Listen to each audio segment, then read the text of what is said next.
Welcome to BMW Today. My name is Joy and we are here at the BMW Museum. And with me is the head of BMW Museum, Ralf Huber. Hi Ralf, how are you doing? Good to have you here. Yeah. So you're going to show me something. Yeah, you already saw the bowl, which is just the tip of the iceberg, only 20% of what we have to show. Oh wow. And the other 80% are? It's over there, I'll show you. Let's move. So in museum it's all about storytelling, right? Yeah, almost. It's also about figures. So if you give me a figure, I tell you a story. Well, it's very easy. Let's start with one. Okay. Let's go. Of course, we land here with the M1. M, the most powerful letter in the alphabet, right? Yeah, of course. And what does the M1 stand for?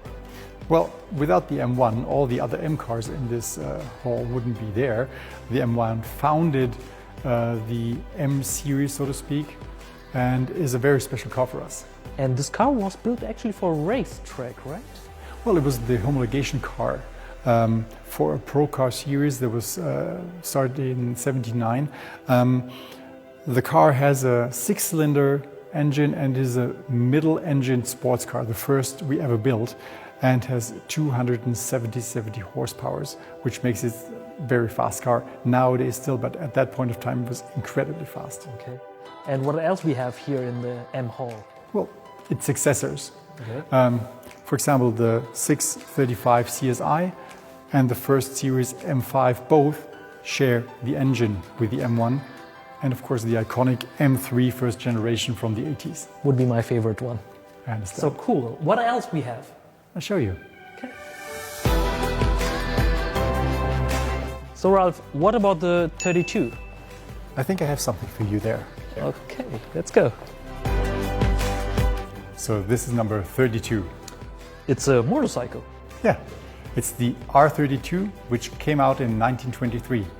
It's the first ever vehicle we built as a company, and it features a boxer engine and a cardan shaft, which still appears in nowadays motorcycles. Very cool. So let's move on. Okay. Okay, let's have something different.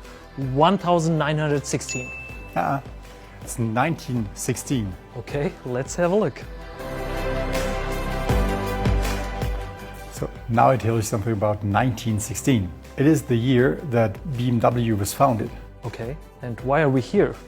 Because BMW stands for Bayerische Motorenwerke, and this is the display of a selection of engines we built. I wonder which car this engine fits into. No car at all. It's an aircraft engine, and those kinds of engines were the first things we ever built. Oh, very nice. Good to know. So let's move on. Yeah. What about 251? That's simple. Just turn around and look down there. That's 251. I thought that's a 507.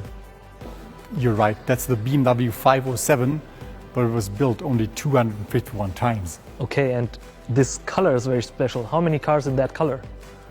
Only one, this exact one. The story behind it is that the customer at that point of time took the favorite scarf of his wife and had the car painted in that exact color. Oh, wow. And what does the 507 stand for? It stands for aesthetics, for a beautiful car. And if you look behind you, the Z8 is also here on the BMW Platz. That's actually the reincarnation of the 507, a modern interpretation, so to speak. I can see a 007 at the Z3. Yeah, that unifies those two cars. The Z8 and the Z3 were both appearing in the 1990s James Bond movies. Very cool. And the Z1 doesn't have any doors? Well, it does, but the doors slide down. A very revolutionary concept at that time. Very cool. Tell me something about the 328. Well, the 328 was a car we built in the 1930s. And at that point of time, it was an extremely sporty car and also founded our image of sportiness. Okay, very cool. So what's next? You decide. Let's go. What about number 9? Yeah, I have something. Okay, let's go. Well, BMW Isetta, mobility for everybody, right? Of course. Imagine in the 1950s, people were looking for smaller cars. affordable cars. So beside 501, 502, 507, we also built the Isetta, affordable for everybody, and people took this small car over the Alps, drove to Italy and went for vacation. Well, that's very cool, but how does that fit into that setup? Because we tell a very special story here. It's a story about Klaus Jacobi and his friend, 1962. Remember, the border between East Berlin and West Berlin was closed. It was a separated city. So he had to find a way to get his friend across.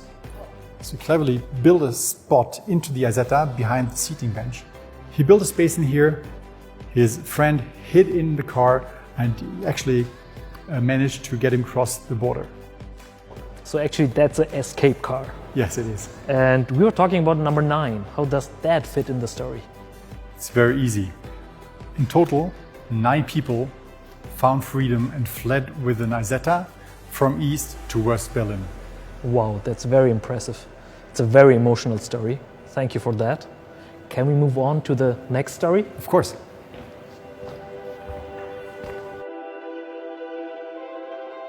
Ralf, any figure you want to talk about? Yeah, number 10. Then let's go. Now we are at number 10. That's not true, Ralf. That's number 11. Well, you're right, but it's about the 10-minute barrier at the Nürburgring Nordschleife. In the 1960s, very important, nobody broke it. And then we came with a 2000 Ti in 1966 and broke that magic barrier. Okay, and that founded BMW M Motorsport? Well, not at all. I mean, we did racing, motorsports from the beginning on with motorcycles and cars. Okay. But in the 60s, that's when we climbed the top touring car racing with this baby. And of course, afterwards followed all the other beautiful cars you see in this room. Yeah. Well, seems like you know all your figures. I could have picked any number, I guess, and you would have told me a story, right? Well, possibly. Thanks for your time. Hope to see you soon again. And for you guys, thanks for watching. That was BMW Today from BMW Museum, and I hope to see you next time.